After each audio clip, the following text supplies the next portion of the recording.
Welcome to Biz Dev Live. This is Biz D with C. I am excited today to bring you some tech savvy, some futurist kind of stuff coming at you, ways to be more productive, some web extensions, some apps, all the things that Crystal Washington brings to the table. She's a keynote presenter. She's somebody that can help you with your technology strategy. Looking forward to getting into it right after the Biz Dev Live. Brings to the table. Biz Dev Live, weekdays at 11 Eastern Time. Biz Dev Live, weekdays at 11 Eastern Time. Biz D with C, brought to you by Cameron T. Biz D with C, brought to you by Cameron T. This is business development, not even selling it. This is intelligent. If you watch it, I promise you benefit. Leadership and motivation, empathy and inspiration. Leadership and motivation, empathy and inspiration. Biz Dev Live, weekdays at 11 Eastern Time. Biz Dev Live, weekdays at 11 Eastern Time. Biz D with C, brought to you by Cameron T. Biz D with C, brought to you by Cameron T.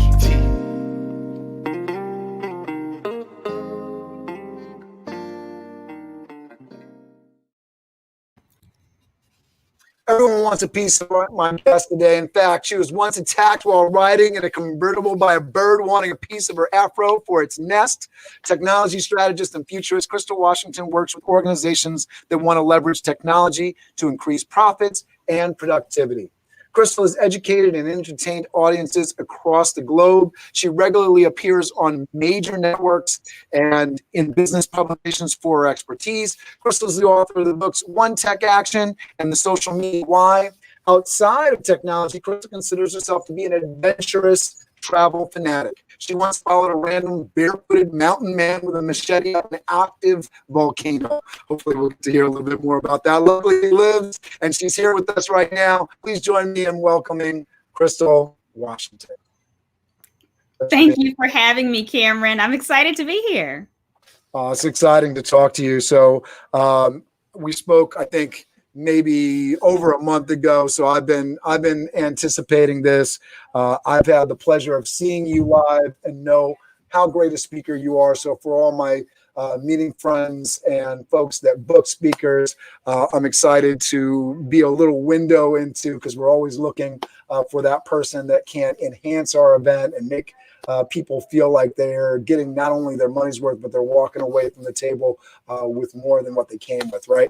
So talk to us a little bit about what you're doing now, who you are, kind of what you do for folks. And then I really want to get into background story. And at some point, we'll talk about the machete going up the active volcano. Okay.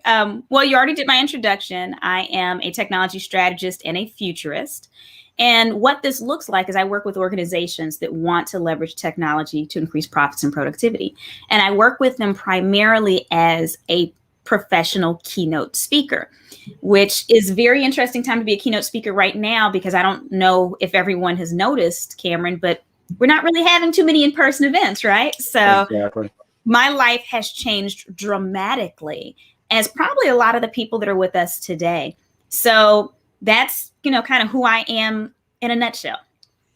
And talk to me about, especially on the futurist kind of title, what sort of bona fides do you bring to the table there? Why would somebody follow up with you to sort of look for tech strategy and being the person that's looking ahead and got the crystal ball? Yeah. So a futurist is not, some people think is it like a psychic, it's in the future? No, that's not quite how it works. We're people that are trained in the discipline of foresight is what it's called. And all that means is it's our job to look at, we do something called horizon scanning, which basically means we take in data from all around us. And then based on that, we start to look at little trends. And most people are expecting one thing to happen. Okay, so let's say you work for a company. Shell was one of the first companies to actually hire a futurist, right? So let's say you're expecting things to go in a certain way regarding a certain issue. A futurist job is to look at all the information they can get their hands on and then say, well, you know what? This is what we're expecting. Here's 2 to 3 other options. And then they present the company with those options so that the company can be prepared for alternatives. Now, while I'm certified, meaning I've taken courses in this is something that I naturally do. Like I was that kid with plans A through D. And so that's actually been largely responsible for any success I've had in my life. The fact that I'm really good at contingency plans. So that's all it is. And I'm very specific in that I only focus on futurism as it relates to consumer level technology. So futurists aren't general. We're not just predicting things that happen in the world. There are medical futurists. There are transportation futurists. There are U.S. government futurists, right? So it's very specific, and we all know our lane. So if you ask me about the future of agriculture, I would tell you have the wrong person. And what are you seeing right now that are a few kind of takeaways that folks can look to right now? Obviously we're I think people wish they knew in 2019 that we would be living in a Zoom world right now. One of the folks that I've had on my show, Tina Campbell, happened to be doing virtual meetings, with very little success in terms of numbers and that sort of thing before the pandemic. Little did she know it would come really handy in the next few months as we got into the pandemic and transitioned from live meetings. She runs a region of networking chapters, so everybody transitioned virtual, and she was prepared for it. I think everybody would have liked to be in that place. So what are you seeing right now in terms of, our virtual world, meeting with our, phones and computers, and what's going to happen as we're moving through 2020 and 2021? I don't think we're going to be fully out of this. I have an industry because I do event staffing, which is waiters and chefs and bartenders. We don't anticipate things going back to normal in terms of quantity till 2022. What are you seeing, and what are you thinking are going to be great tools or things that people need to be looking at? Well, number one, a lot of the stuff that's happening right now, it was already known. So a lot of the technology people are using now are things in my presentations. I already told them, adapt this. It's going to make you more efficient, effective, and connected. We talk about all those delivery services. And I have this habit of kind of bastardizing services and apps to do things they're not really meant to do, but is really helpful.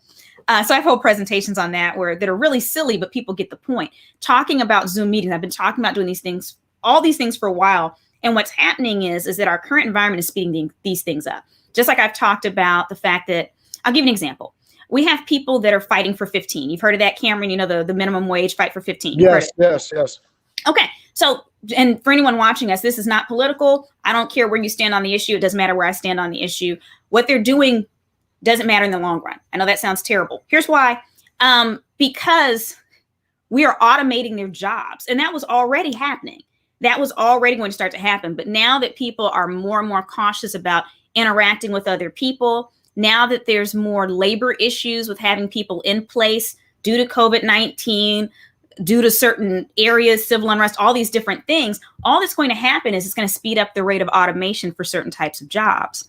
So unfortunately, it's going to hit, blue collar the worst. And it was already foreseeable. I've already been saying these things and saying, hey, if you have a company where you have these types of workers that you can replace your cashiers, we can replace this person or replace your drivers with an autonomous vehicle at some point. Start to train them now, give them other education options now so that when they exit, they're going to have a good taste in your mouth and you've actually helped your people along the way. Give them options. And Amazon, they've actually been really good at that over the years. So I think that's one of the things that's going on now. Two of the biggest pieces of fallout that I see from what's happening right now with technology. One, hybrid is here to stay. I don't think we're going to go back to a time because people have been forced into this digital lifestyle, if you will. I don't think we're going to go back to a time when schools are all in person and they're not doing as much virtually. There's going to be more things that fall online than have in the past, especially for public schools that maybe weren't embracing it as much. Same thing with workplaces. Everybody's not coming back into the office. Now they see that whole thing about everyone has to be in the office to be productive. That is not true for all companies and all positions. So I think events, gone are the days where we're going to just be addressing just in-person people. Now we're going to have to focus on people that are at home due to, having compromised immune systems, or the fact that they're just freaked out from what happened this year. There's going to be some high level people that just are not comfortable anymore in crowds. That's, how this works. So fashion has changed forever because, everybody that would point to China and say they're weird for wearing masks, well, guess what America is going to look like, right? Yeah, exactly. Yeah. Yeah. So, that's one. The second change, which I can make much more concise, is that I do feel that we're going to have more people that have technology overwhelm. So there's going to be a bigger market for businesses that allow people to unplug. Watch and see if more retreats don't pop up where they take people's devices as they go in and provide them with a wonderful experience outside of technology. If you're looking for business ideas, you're welcome. Yeah, no, I think that's something that is going to be huge. I was thinking about this as I was getting prepared for our interview today, how much I am on Facebook out of necessity in some ways because, I'm promoting this show and whatnot, but Facebook and LinkedIn and the notifications that come up. In addition to those notifications, I got my Robinhood app. So I want to come back to this, but, getting to the productivity level where you can actually focus on one task at a time, actually get things done, I think is something that, I really want to give to folks today. But I want to kind of get into who you are as a person, kind of get that story out there. So to walk us back to the early days of your career, I know I was going through LinkedIn, and I know you have hotel experience, hospitality stuff going on. You've been in marketing. You delved so much so into social media that you wrote a book on it. So talk to us about that journey. And I particularly am interested in hearing about the entrepreneurship and creating your own marketing company. Sure. So my degree is in hotel and restaurant management. And so that's what I went into upon graduation. I went in there in sales because that's what I knew I wanted to do from day one, sales and marketing, because I love it. I'm good at it and I enjoy it. So I did that for a company, and being the millennial that I am, I did it for a few years. I was doing so well, I was sandbagging, meaning I wouldn't even report all of my sales. I'd have to hold them over because I didn't want to go too much over my goals, or my goals would go up, right? But I got bored because that's what millennials do. And I went to my boss, and the revenue manager had just left, which is basically, think about someone who does something like accounting, but projections on the front end and marketing. And I told my boss I want that job. And he said, what? Who? No one does that. Like, no one ever moves from sales to that. That's bizarre. It's a completely incongruous jump. But I'm right and left brained. I'm great at math, and I love reading and people. And so I just told him, I said, well, I have a great record here. I said, so I could get a job anywhere. So you kind of have an option. You can give me that job, or I can go elsewhere. And you'd have to know we had an interesting relationship at that job. I was dealing with racism, sexual harassment, all kinds of stuff. So at this point I was kind of fed up, and I could just, name what I wanted. And which is just to kind of bring this home, because I know a lot of folks, leave corporate because of a lot of this jazz. Like, this is typical American corporation kind of stuff. Yeah. Oh yeah. No, I still have emails to this day of people complaining about Negrotos moving into their neighborhood. And my boss's boss called my hotel room at a sales conference at midnight, asked me to come dance on his table. That didn't end too well for him. I gave him a mouthful. No, it was, and I can say it's normal now because I'm older, but it's not unusual for corporate America. So by the point that I wanted this other position, I had been through enough where it hardened you, so I could just say what I wanted to say. I was kind of over it, if you will. Right. So I was put in that position, but here's where the blessing came in. When I was in that position, now I was over all the e-channels for the hotel. And so that's where the technology component started to come in, with me having to have those relationships with the Expedias and the Travelocities and all that kind of stuff. And around this time, Cameron, there's this little thing called social media that was growing. And I remember telling my boss one day, I said, hey, this social media thing is going to be huge one day. And y'all don't laugh at me. So what year would you say this is about? I don't know, 2005 or something. Okay. And I said, hey, I have a feeling that companies are eventually going to get on here, because at the time they weren't. It wasn't companies, it was just people. And I said, and think about it. For the first time in history, a company can have a conversation with their consumer. Think about Coke actually having a conversation with a Coke drinker. This is going to be amazing. So, I'm like, this is going to be great. And my boss looked at me and he said, look, kid, because again, I'm early 20s. He said, you're cute, and you make us a bleep load of money. And he didn't bleep it out. He said, stick to what you know. I said, oh, okay. So then a little bit later, I quit my job to start a digital marketing company because everything in me told me that social media was going to be huge. And I was tired of a really toxic work environment. I loved my job. I loved what I did. And my employees, it was funny. I oversaw a department of people who were all old enough to be my parents and grandparents. I wouldn't even tell them my real age. I didn't lie. When they try to guess my age, I'd say close enough because I knew they'd eat me for dinner. And that's something for young folks in the industry, because I've faced a little bit of that as I came up in hospitality, because I'm a young guy. I started a company in 2011. I was younger then. And if you walk onto a job site and people have this idea that they're that much older than you, or they think they have that much experience, they suddenly feel like, oh, they know more or know better. And it's a tough place to be in.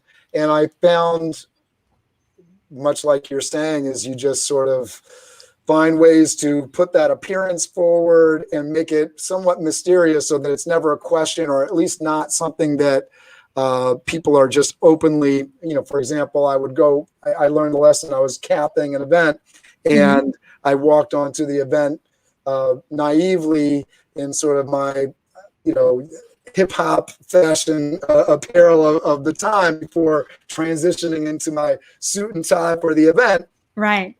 It was tough for me to rein control of that event.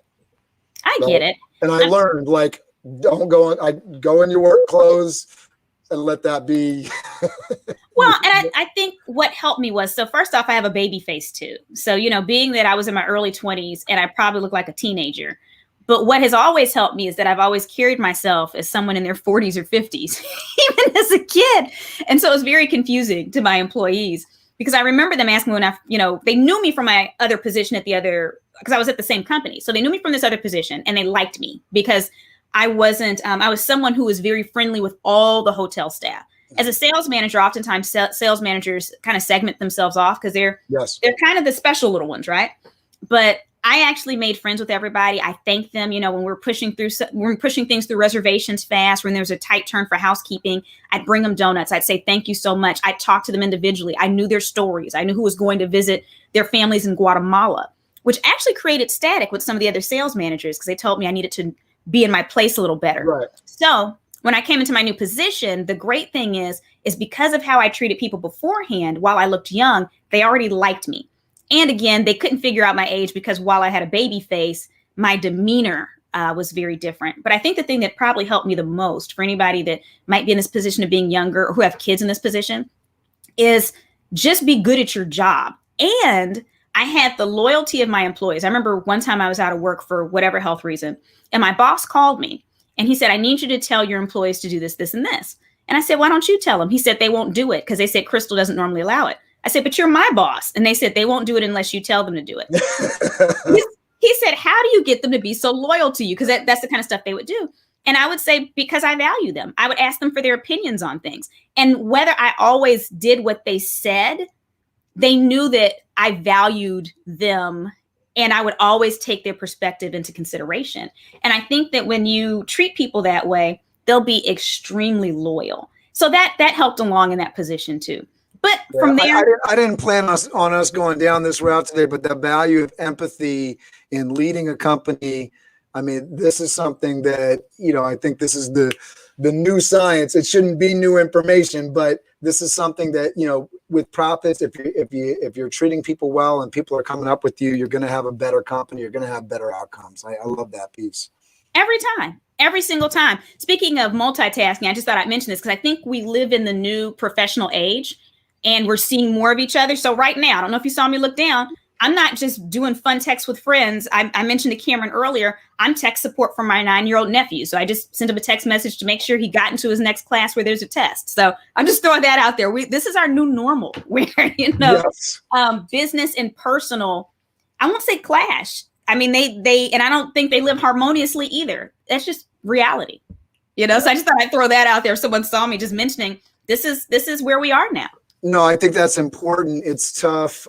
Just before we jumped on, Crystal got introduced to my 3-year-old as he came down and made a guest appearance. I want to shout out Moselle. My father always said, it's nice to be nice Everyone in a hotel is part of the guest experience. And it's one of those things, especially in hospitality, I think it goes for any industry, but do not be the hotel that has hospitality and we treat people excellently, all that in your name and your marketing and branding, and not live that on your premises. I think it's one of those, we talk about hypocrisy in the modern age. And it's like, if that's going to be your brand, if that's what you're putting out there for people, I hope you're living it. Well, and you never know when you'll need to rely on that brand. I mean, I'll give you an example. I love what Moselle said. It's so true. But I remember being made fun of by other people in my department that were sales managers because I was cool with all housekeeping, right? And I mean, it wasn't anything major. I just knew what was going on with people. I said hi to them. I check in on them. Right. And I remember one time they said something extremely snide, which wasn't unusual for this department of women. And they bullied Black people. It was a horrible, horrible department of women. But I remember telling them one day, I said, I know you think you're important. And I know how much money I bring into this property. I said, but you do realize the hotel can run without us. It cannot run without housekeeping. Yeah. And then they were all quiet and kind of looking silly. So I think sometimes we have to check our egos and realize that just because you're higher up on the food chain, most organizations can function without the higher ups. Now, it may not be optimal, but they can do it. Higher ups can't function without all the foundational people who are actually doing the work. Yeah, no, I think that message, I love Gary Vaynerchuk when he talks about the idea that, when you hire that first employee, and if you just get it in your head that it's not they who work for you, but you who work for them, right? You're obviously, there's a job to do. There's a recruitment process. You want to make sure it's a good fit and that they are helpful to the organization. But at the end of the day, you are responsible for their training. You're responsible for their well-being. You as a leader take that on. It's not the other way around. This person doesn't become your whipping post, although some people look at it like that. You are there to take care of them. And in turn, they will take care of your company. Like you said, hotel, if it's not clean, if you don't have people smiling as you come in the door, it's not a hotel. It's not a place I want to stay.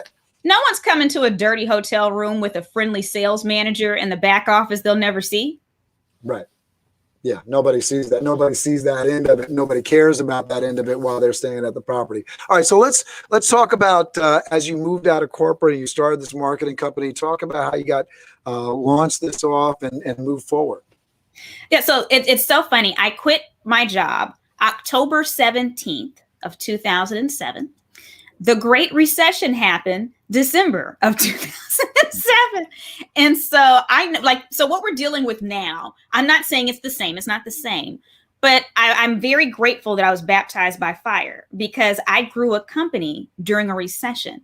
And I did it by leveraging relationships, and I was scrappy. Okay. And so, I remember I took over a meetup group and I grew it, and we started having these meetings, and it would feed my business. It would feed my husband's new business, and it would feed their businesses. And they started partnering together. And it wasn't anything sleazy or, how you go to some networking events and it's like, oh, this feels gross. We were like family. I set a standard where everybody was looking out for everybody in a 500 member group. And some of these people are still in business to this day. Some of them patronize me. I patronize them still to this day. And so and I learned so many lessons. I learned how valuable networks were. I learned the power of referrals. I learned that you can't grow while you're holding on to everything. So I learned how to outsource and pull on more people. And I realized that, at first it's painful because you think you're losing money. That's what it feels like when you're paying someone else to do something you could do. You think you're losing money. But if you're paying someone to do something that you can do, but it's not a revenue generating activity, your business will grow way more than what you're paying them, because then you can focus on the revenue generating activity.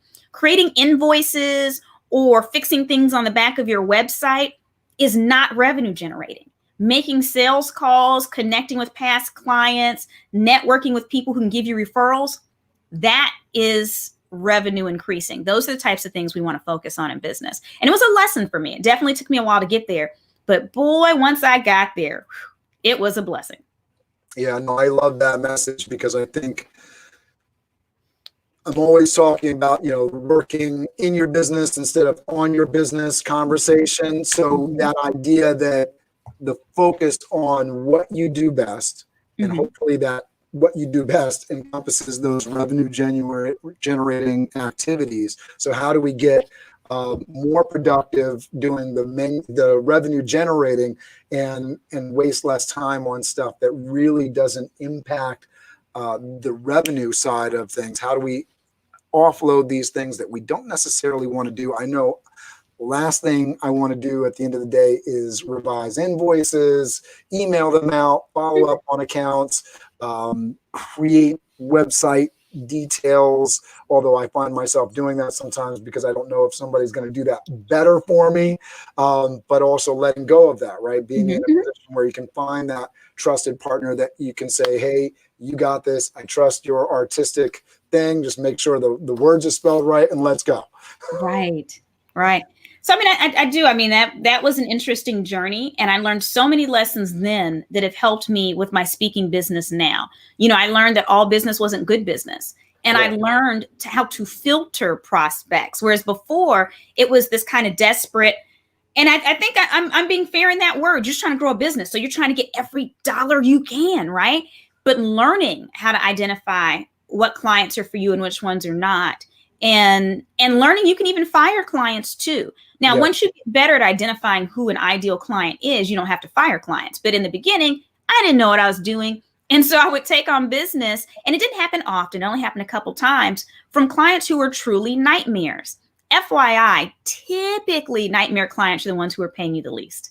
I don't know why that is, but I have a theory. And I think that's that when people are paying whatever higher package, whatever higher thing it is you do, right? Or whatever product is, when people are paying a premium, they're typically paying a premium so that they can do less. Like if you think about it, if for those of you that have businesses, if you're paying more, it's so that you don't have to give as much input. It's so you're hiring someone because they're an expert, so that if they can come in and they do the work, they consult with you as needed, but they get it done. And they value it more. Yeah, they value it more, and they're putting money into it because they don't want to micromanage. Micromanagers don't want to pay the highest amount. Micromanagers want Walmart, not Target, or dare I even say Neiman Marcus pin cases or whatever, right? So, and there's no right or wrong here at all. But I know for me, I just became more comfortable with the higher level clients. Now, your performance has to be on point, and your strategies and your back end handling of your business. Those are all things that have to be really fine tuned when you deal with a higher level of clients. But for me, I preferred that demographic because I didn't deal with as much crazy. Yeah, I think that people undervalue sometimes their great clients, though, and that's why they end up servicing a lot of the nightmare or difficult to satisfy clients, because the great clients, they just expect you to deliver. And sometimes because you're spending 80% of your time with the 20% of the clients that complain, you're not able to take care of, that client didn't complain, so I'm not going to spend any more time. But I find what I'm trying to do as I move forward, and, best business practices is I have a great client, I make sure to send them a beautiful thank you card, try to do a check-in, because I want to spend more time with the good clients than I do with the ones that are challenging or micromanaging or pinching every penny. Yeah, absolutely. Because they're not valuing it as much. Well, and some people are great with difficult clients. So again, I don't want this to sound like I'm setting up a hierarchy. Let's look at children. I don't have children, but I'm going to make a statement, okay? I do really well with little old souls, little children that are laid back, and those are my little people, right? And so I have some of my nieces and nephews are that way, and I can take them all kinds of places because they're easy. I am not cut out for high energy children. I love them and I send them the best gifts, right? But I can't take you on flights. No, I don't have the energy to do that. And so I think for your business, Kim, we're talking about what we learned. One of the biggest lessons I learned in my first business is that there are very few rules. Most of the rules we think exist aren't real rules. Now, keep in mind, I do want you to pay Uncle Sam because we don't want, any of your viewers to end up under the jail. But other than like those types of rules, really, you can create the kind of business you. For me, I had to create businesses that worked for my personality and that worked for how I wanted to do business. For instance, as a speaker, I don't have receivables after events. I'm prepaid for everything. And yes, there are clients who aren't willing to do that, and they're not my clients. Even for good pieces of business, I'll say no, because I don't want a business that have receivables, because I put so much into what I give my clients as a speaker, and I do so much more than what is standard for a lot of other speakers, that I would be resentful if after event I hear from my assistant we can't get them to pay. And I don't want a business where I even have to deal with that. And so I set it up the way I needed it to be set up. I love that. And we spoke about that before we got on today. So I really want to tune in on that for a moment in terms of knowing what you want, knowing how to talk about it. Because I think those are two different kind of skill sets, right? Knowing what you want and asking for your want, and then the communication piece of it. How do you ask for it? How do you state that? Because that could obviously put somebody off. But I think for me, if somebody's saying it in a way that makes sense, both business and personality, cultural fit for the organization kind of thing, then I'm more impressed with that because it sounds more put together. It sounds like somebody that's more professional, that has their guidelines and sticks to them. Well, I think that you have to know what you will and won't do for business. And desperation repels, right? And so I'll give you an example. As a professional speaker, I'm often, well, not often, but from time to time, I'm asked to speak at something for free. And I just don't do free speaking engagements. And there's a reason why. And I'll correct that. I will do a few for, like, if it's certain children's nonprofits or veteran business groups. So stuff for vets. So just so that you know, there are a couple areas where I will waive my fee. I'm not charged. You know what I'm saying? Like, there's certain ones, of course. Yeah. But in general, for business ones, I do not do free. And I realize that speakers have different types of business models. So some of them will speak for free so that they can sell later and sell from the back of the room. I like to focus more on my content because as someone who came out of sales, I understand that if I speak to sell, my presentations will be structured differently. It's going to be structured to gear people to buy from me versus structured to gear people to have an epiphany and change at least one little thing they're doing. So, I tell people no, and for a variety of reasons. One, my other clients are paying, so it's not fair. You don't want to pay someone and they do it for free.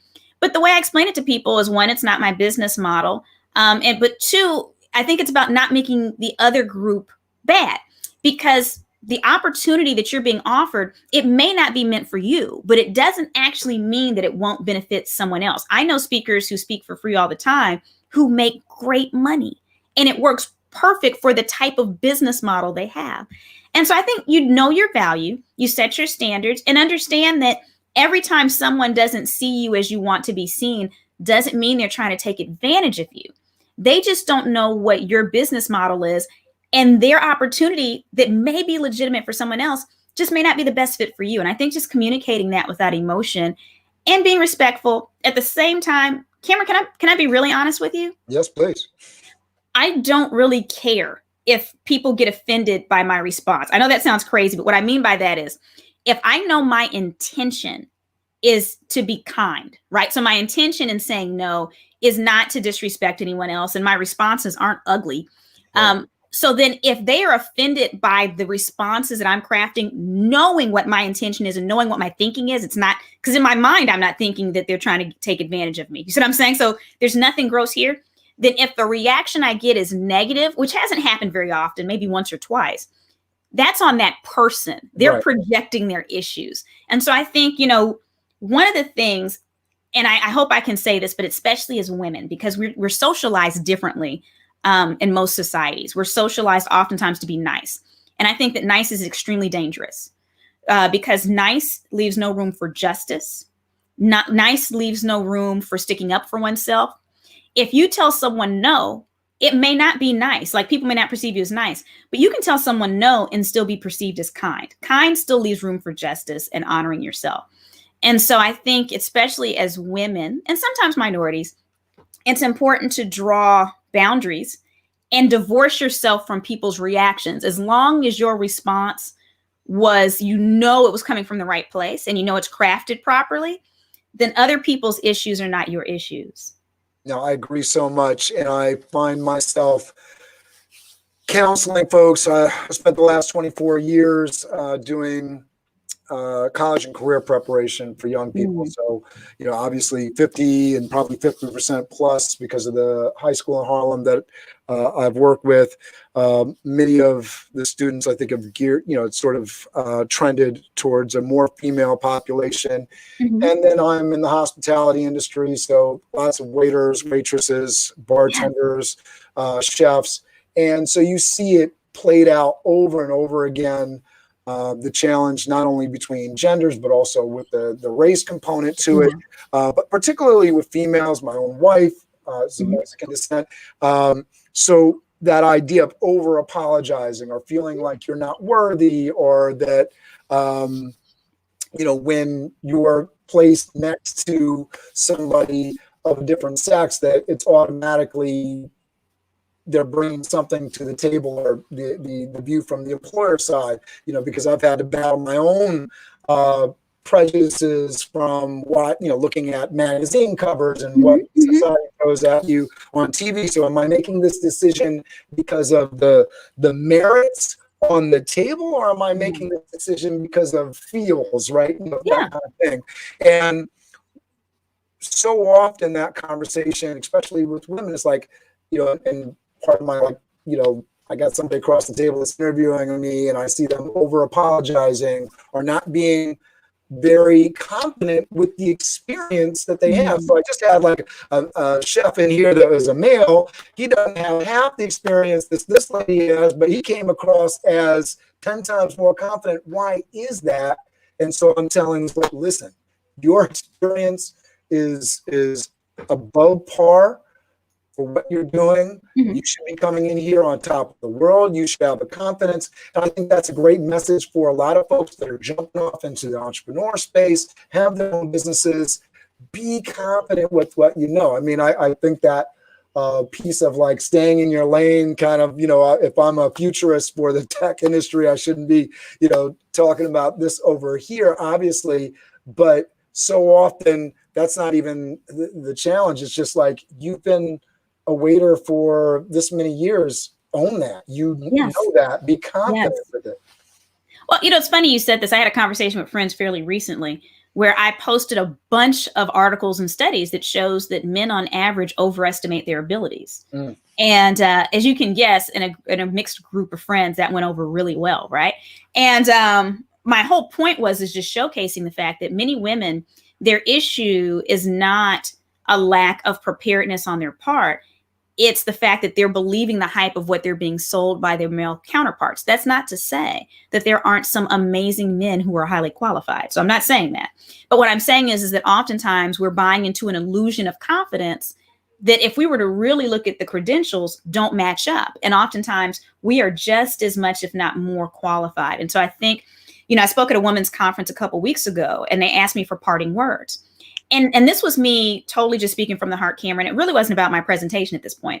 And I told them, I need you to own your space. When people meet me in person that have had any kind of interaction with me online or seen videos, they always, without a doubt, always say when I get to the event, oh my gosh, you're tiny. I thought you were at least 6 feet, because I'm 5'1". And the reason why people perceive me as being larger is because I own my space, right? And I think knowing who you are, what you can do, and also being reasonable. Like you gave the example that I gave earlier about, I know where my lane's in. At least once or twice a day, I'm telling someone, I don't know, but maybe here's a resource for you. Or sometimes I don't have a resource. That's over my pay grade, or that's not my lane. So I'm very honest. It's not about claiming to know something you don't, but you are great at something. There's some knowledge you have. I don't care if it has to do with corporate America or pulling your children through the school system and advocating for them. There is some knowledge that anyone listening to us right now possesses that is highly valuable to other humans. And when you're talking about this thing, or when your experience in this thing is up on the table, own that space. You deserve it. Own it. Yeah, I was just thinking, there's a single mother or single father out there that has like 2 or 3 children and has mastered how to focus all of their children in a 1-bedroom apartment, and they need to be putting up a YouTube account or something like that because they would be killing it right now because so many people need that advice and help, right? There's somebody that needs the information that you have. All right, so we've talked about this. We talked about your journey, entrepreneurship. How did you get into speaking? All right. And then I definitely don't want to not get this story in about the machete, volcano. So maybe you can kind of move through that. And then I'd love to talk about some tech tools and good stuff at the end here. So I'll come back to that. But talk to us about moving into the speaker space. How did you get started with that? And what can you suggest to folks as well who are finding their voice? So I got into speaking through my marketing company. I had clients who were happy, and most people are members of professional organizations. And so they would say, hey, Crystal, we're having, XYZ meeting at the end of the month. Would you mind being our speaker? Because I would also communicate with my clients what me and my team were doing. So I just always had great communication with the clients. And so I would do it because I've been speaking since I was a little girl. I was the kid that, Sunday school or any elementary school, whenever there was a speech to be said, I was your girl. I was the kid that was sitting there with 3 pages of memorized words at 6 years old, getting up there saying my spiel. So I would go to these luncheons. And what happened, Cameron, is that every time I'd speak somewhere, more people that saw me there would want me to speak at something else. And I wasn't charging for this because I didn't know that was a thing. And after a while, I started getting so many requests. I was like, oh, I can't keep doing this. This isn't billable hours. It's taking too much time. So the first company that I said no to, they came back and they said, but we'll pay you. And I said, oh, I didn't know that was a thing. So, okay. And then I did a little internet research on professional speaking. And I was like, oh, I am doing the wrong thing. This is where I need to be. And so that's where the professional speaking kind of came into play. I will say this has been an extremely interesting year for professional speaking because I am in an industry where, like you, Cameron, because, you're with events, the bottom fell out. Okay. So most speakers are having a really hard time right now. I've pivoted into virtual, and it's definitely been a learning curve. I'm working way more hours than I used to. But for instance, this past September, I've had more events virtually, paid client events. So I have to be very specific because there's a lot of speakers that are doing a lot of free right now, but paid client events than I did September of last year. And now my clients are up to paying my normal in-person fee. So I think, there's a lesson here. And I think it helped me that I started my first business during a recession because it taught me to be scrappy. It taught me that it's okay to go in a corner and cry. It's okay to scream because when everything fell out and all the events canceled, Cameron, everybody else, I'm sure, that are in this kind of industry were like watching in horror, like, right? Yeah. Yeah. Like, because I want to bring this up because I think knowing your business model, right? So we talked about this before. If you're a speaker and you understand why you're speaking and understanding the business model behind it can help you make those decisions on whether you accept an event or not and the payment structure, but understanding that business structure, your business model. So knowing as we were coming in to the pandemic that my business model is not built for this specific time, it was a learning point because it was like, okay, I need to make sure I have a business that's built for whatever may come because it's not a question of if we're going to have a recession or if a pandemic. It's just a question of when that there's going to be a world change because we know that something else is always coming. Well, and I don't even know if it's a matter of future-proofing our one business. Like I actually have 2 businesses. I have another one that I own with my husband, and it's a completely different industry, right? And so I don't think that it's always a question of trying to take one thing. And it's like friends. I don't believe in having one friend who is your end all be all. Friends are good at different things. For instance, I am a great friend, but I'm not the person you call if you keep bumping your head against the same wall and you need someone to just listen. I'm not that friend. I'm that friend that helps you bury the body. I take action. I can relate to not the friend that's just going to sit there and listen. I'm solution oriented. if you want to hear a solution, call me. I'll give you a solution. If you don't want a solution, then I'm probably not the best person to call. No, and my friends have crazy stories about the things I've done to help them solve. I've done all kinds of craziness over the years, but that's always been my hallmark, even as a child. Like I was that friend, let's figure this out. We're going to get this together. We'll write notes. We'll do this. We'll contact it. We'll sneak in here. I am the action. I've gotten in restricted areas. I've snuck in hospitals that didn't have this. I've done all kinds of stuff to take care of people. So in this same way, I don't know if businesses need to be everything. We can't proof them for everything. I think that we can definitely make them more well-rounded, but I think we also have to recognize that there are times where there's some things you can't prepare for. Like for instance, right now, Cameron, if dinosaurs just popped up right now and started running outside, there's no preparing for that. Like Listen, Crystal, with the way 2020 is going, I would not be surprised. So let's keep that. Let's not give the world any ideas. but you see what I'm saying. So yeah, absolutely. I think and to that point, for me, I started Toth Event Staffing with this idea and this desire to have multiple businesses, but I sort of, things were going good.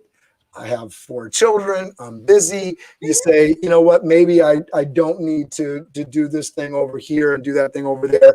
And I think, finding that balance, work-life balance doesn't necessarily exist, but finding that place where you're pushing yourself a little bit to be a little bit uncomfortable, to push into new territories is a good thing. And making sure that you have more than one income stream, I think, is something that every business should be shooting for. Because, all your eggs in one basket, all that kind of stuff. And if your event, if your business, right, is 100% live events, I would think, we've been in business for 9 years. So for me, the excuses of why are we not selling furniture to our high-end residential clients? Why are we not selling? There's so many partners that you can bring in and make some revenue off. Why aren't we there's no reason. We just didn't do it, right? So just understanding that and not making excuses for it. Moselle says dinosaurs on the run. Stop it with these dinosaurs. I'm afraid dinosaurs are going to start popping up. And I'm like you. I just want to be clear, even though, so I looked at my numbers last month and I'm now trailing 9% under what I did last year. But when you consider that literally all my events, canceled or postponed, starting in March. I would say that's a huge win. Yeah. So no, I'm winning. But I say that to say, I think we also have to be able to pivot, because my business model, I didn't have a bunch of consulting or coaching.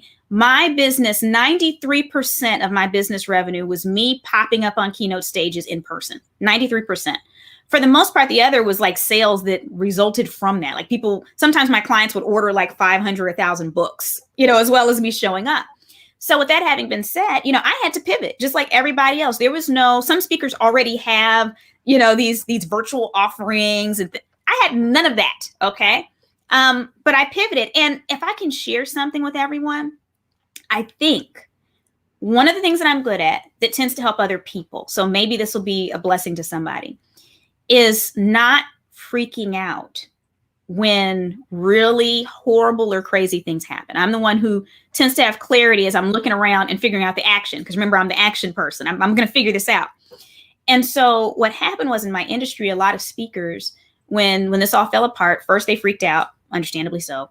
And then they went and they bought thousands, tens of thousands worth of equipment.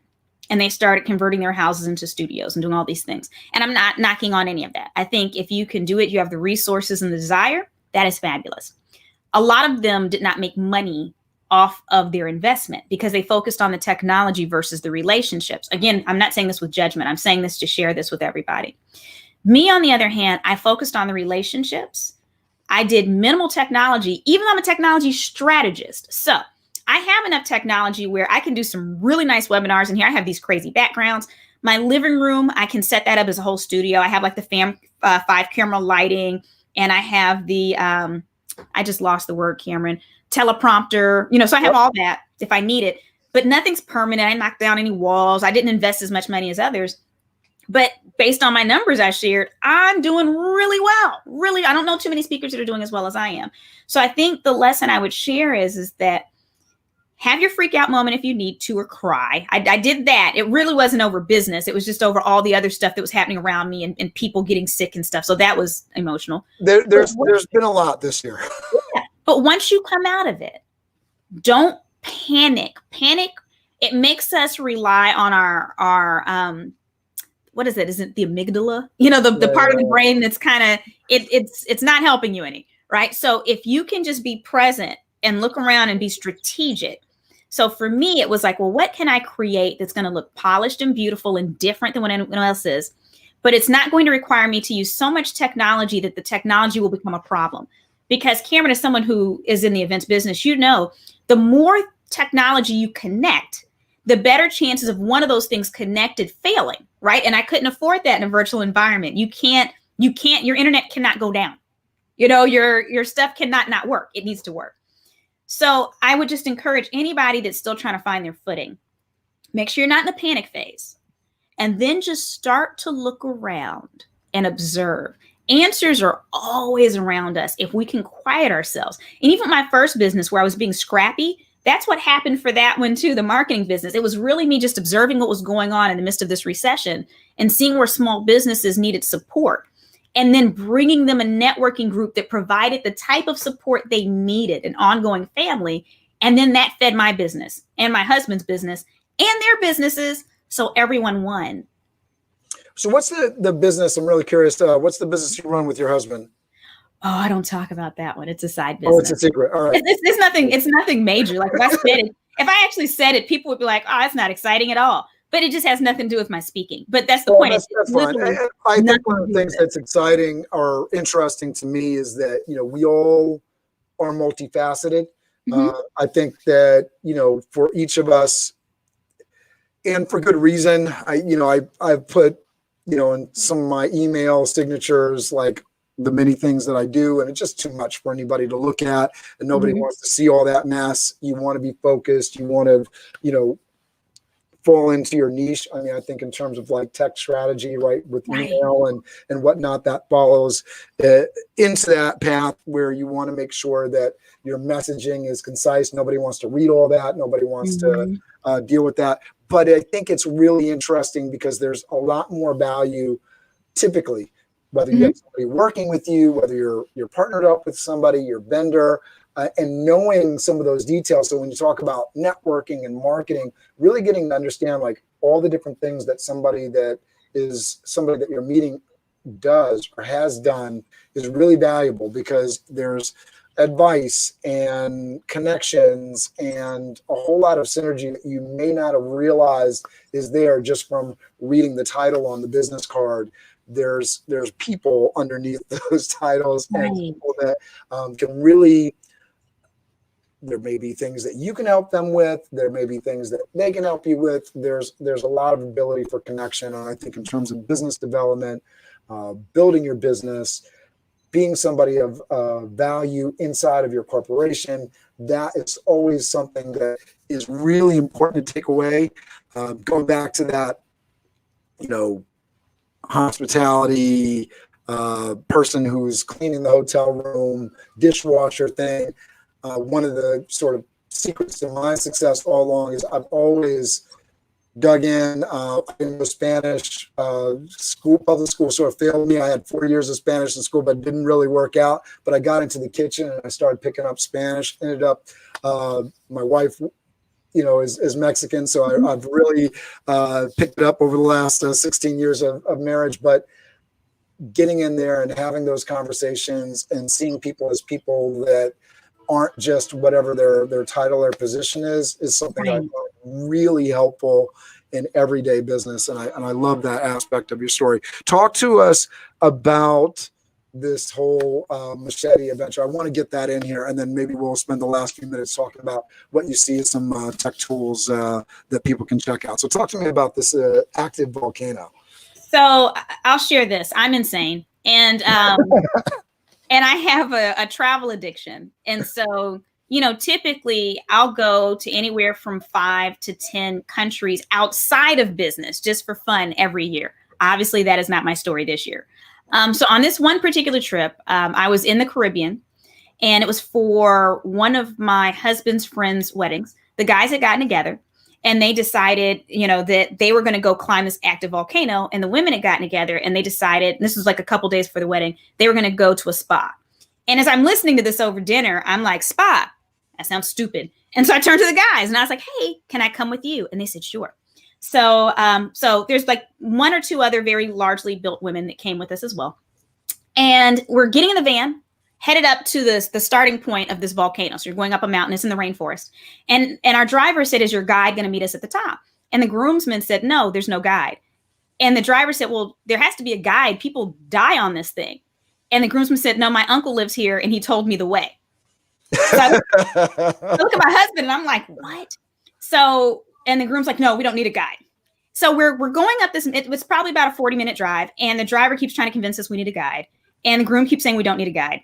And we get to the top, we get out. The guide looks like he's about to cry himself because he just knows he's led us to our death. And so we start out on this path in the rainforest going up this volcano. And what happens is you're going up this little path that's about this wide. At one point, the ground breaks away this way and it's about a 200-foot drop. So if you drop to the right, you die. Then as we keep walking, this side drops too. So it's literally like this little skinny thing. And if you fall in either direction, you die. And it's slippery because it's a rainforest. So we're making a chain. People are slipping and sliding. We're trying to hold each other up. No professional guide, no professional equipment, I'm assuming? No, and people die. People actually die on this thing. I didn't know this at the time.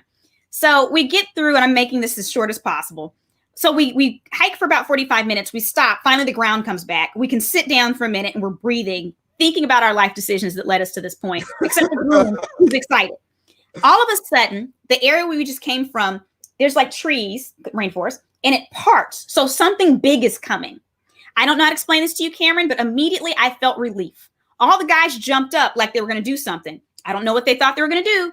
Out comes this guy, barefoot guy with a machete.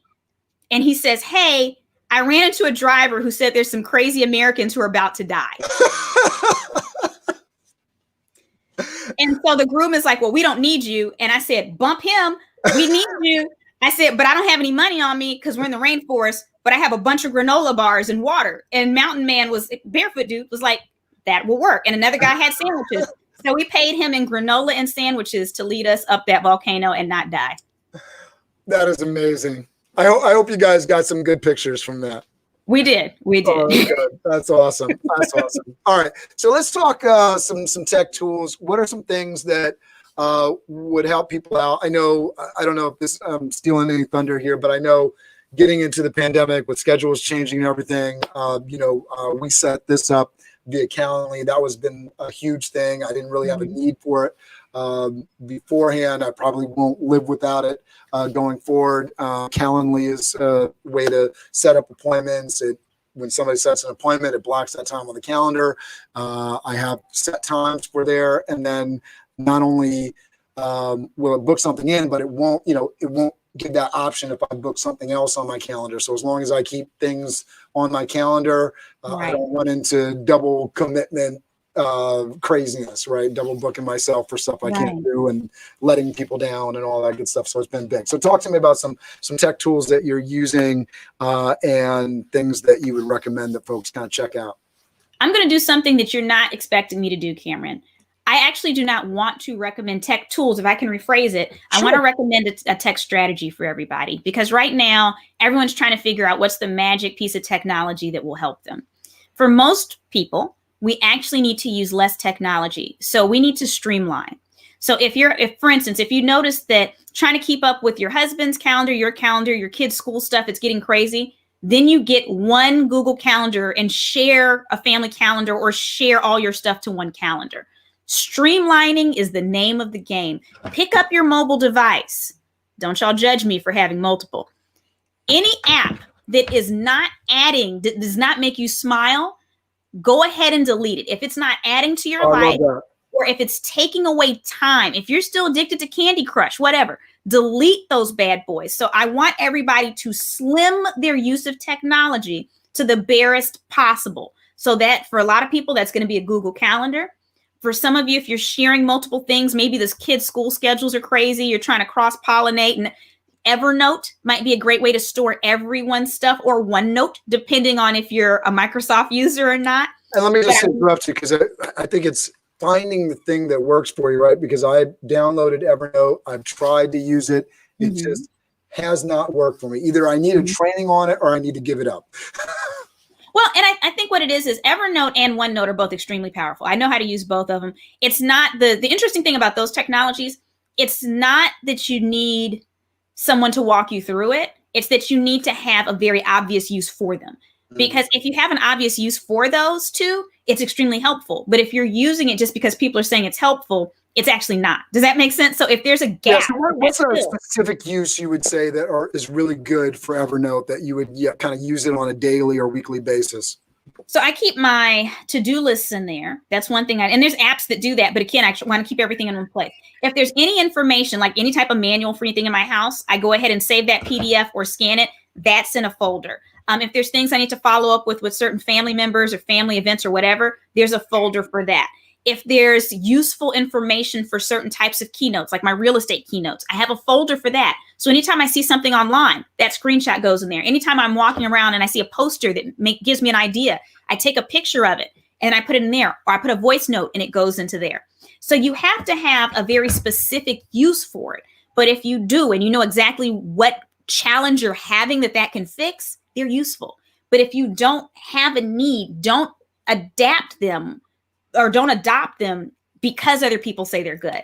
Again, I love that. So I what I'm hearing is that you're very much using Evernote as a strict kind of like filing cabinet for like, the stuff that would just be taking up space that you wouldn't use often, right? For my life, it's a filing cabinet I have a cousin that, we don't know about this year, but he comes a couple times a year. I even have, his name is Victor. I have a folder called Victivities. So as I see things that would be fun to do with him, I put them in the Victivities notebook, right?